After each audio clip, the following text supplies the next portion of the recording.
Hello friends, इस video lecture में हम मॉड्यूल 2 के कुछ और क्वेश्चंस को देखते हैं। तो यहाँ क्वेश्चन है एक्सप्लेन टर्नरी ऑपरेटर, और इसको हम कंडीशनल ऑपरेटर भी बोलते हैं सी लैंग्वेज, और इसको हमें एक एग्जाम्पल की हेल्प से एक्सप्लेन करना है। तो आंसर है इसका the symbol of ternary operator is question mark and colon, और conditional operator is also called a ternary operator. यानी कि इस ऑपरेटर के टू नेम्स हो गए, एक तो कंडीशनल ऑपरेटर और सेकंड हो गया आपका टर्नरी ऑपरेटर। और टर्नरी ऑपरेटर इसको इसलिए बोलते हैं बिकॉज इट टेक्स 3 ऑपरेंड्स। इसको ऑपरेट करने के लिए हमें 3 ऑपरेंड्स की रिक्वायरमेंट होती है। अब ये कंडीशनल ऑपरेटर इसको हम क्यों बोलते हैं, क्योंकि ये इफ एल्स स्टेटमेंट के बहुत सिमिलर है, उसी की तरह ये वर्क करता है जैसे हमारा इफ एल्स स्टेटमेंट वर्क करता है। बट इसकी हेल्प से, अगर हम कंडीशनल ऑपरेटर का यूज कर रहे हैं तो हम इसकी हेल्प से अपने प्रोग्राम के कोड को थोड़ा सा शॉर्ट कर सकते हैं। इसको मैं आपको एक्सप्लेन करूंगा कमिंग एग्जाम्पल में। अब इसका सिंटैक्स है, इसमें देखिए 3 ऑपरेंड्स की रिक्वायरमेंट होती है। तो फर्स्ट ऑपरेंड तो हो गया एक्सप्रेशन 1, सेकेंड ऑपरेंड हो गया एक्सप्रेशन 2 और थर्ड ऑपरेंड हो गया एक्सप्रेशन 3। और हम इसमें ये ऑपरेटर को बीच में इसके लगा देते हैं, क्वेश्चन मार्क और कॉलन। अब इसकी वर्किंग क्या होती है वो यहाँ लिखी हुई है, मैं यहाँ पे एक्सप्लेन कर रहा हूँ। इसमें सबसे पहले एक्सप्रेशन 1 की वैल्यू एवेल्युएट होती है। ये चीज़ आपकी सबसे पहले एवेल्युएट होगी अगर ये वैल्यू हमारी ट्रू होती है या कोई नॉन जीरो वैल्यू होती है ये, तो हमारा इस केस में एक्सप्रेशन 2 एवेल्युएट हो जाता है।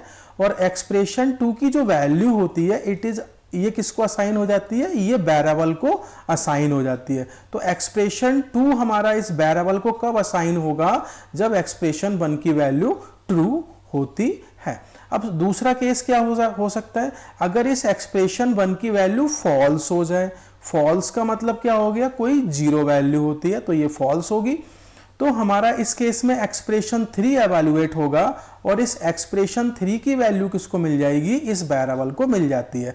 तो एक्सप्रेशन 3 का एवेल्युएट होता है जब ये कंडीशन जो है, कौन सी कंडीशन, एक्सप्रेशन 1 की कंडीशन क्या हो जाती है, फॉल्स हो जाती है।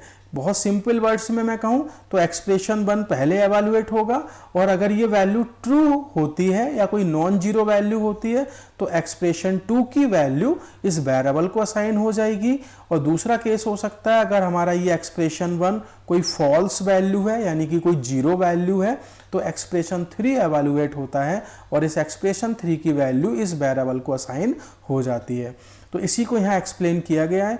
अब इसको हम एक एग्जाम्पल की हेल्प से भी देख सकते हैं। यहाँ पे एक एग्जाम्पल लिया है, ये ए इज ग्रेटर देन बी, ये क्या हो गया, हमारा एक्सप्रेशन 1 हो गया।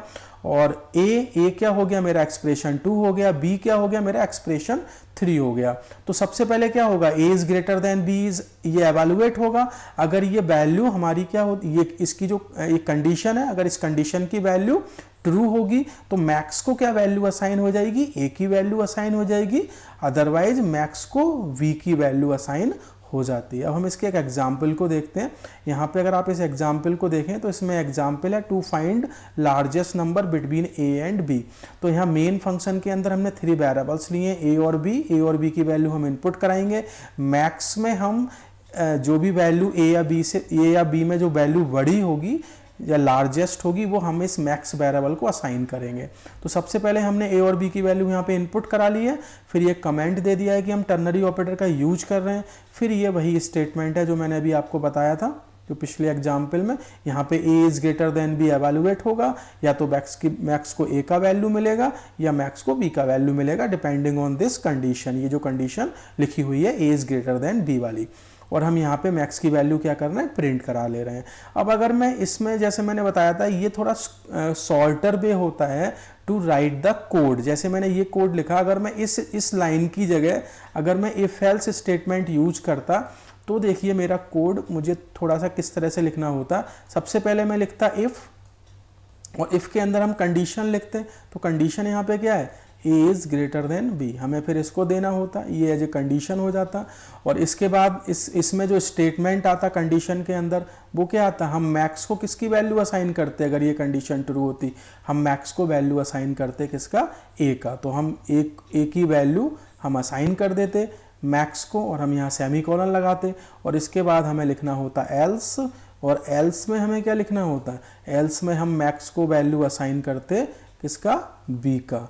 तो ये आप देख रहे हैं, तो इस अगर हम इफ एल्स का यूज कर रहे हैं तो ये हमारा कोड कितने लाइन का हो गया, 1 2 3 4। ये 4 लाइन की जगह हम एक सिंगल लाइन यहाँ पे लिख के अपना वर्क कर सकते हैं। तो ये हमारा एक एडवांटेज भी है कि हम अपने प्रोग्राम के कोड को कॉम्पैक्ट कर लेते हैं बाय यूजिंग कंडीशनल ऑपरेटर, अगर हम इफ एल्स की जगह कंडीशनल ऑपरेटर का यूज करते हैं।